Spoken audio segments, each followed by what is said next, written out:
कहानी लक्ष्मण रेखा और सीता हरण।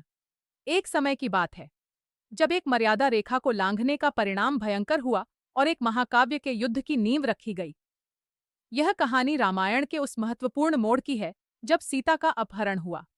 वनवास के दौरान भगवान राम, लक्ष्मण और सीता दंडकारण्य के पंचवटी नामक स्थान पर एक कुटिया में रहते थे।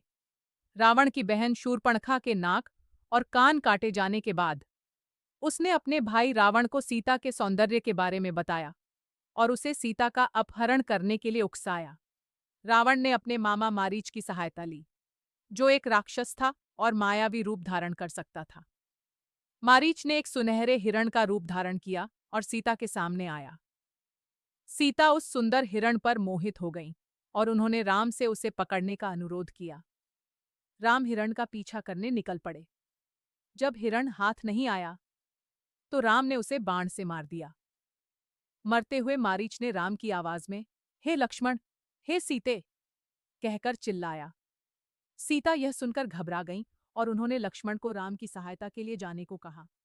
लक्ष्मण जानते थे कि राम को किसी सहायता की आवश्यकता नहीं है, लेकिन सीता के आग्रह पर उन्हें जाना पड़ा।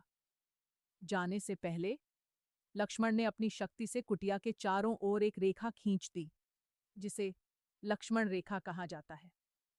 उन्होंने सीता से कहा कि वे इस रेखा को पार न करें, क्योंकि यह उन्हें किसी भी खतरे से बचाएगी।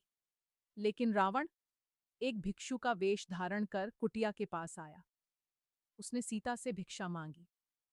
जब सीता ने उसे भिक्षा देने के लिए लक्ष्मण रेखा के बाहर कदम रखा, तो रावण ने तुरंत अपना असली रूप दिखाया और उनका हरण कर लिया। यह कहानी विश्वासघात, नियमों के उल्लंघन के परिणाम और रामायण युद्ध के मुख्य कारण को दर्शाती है।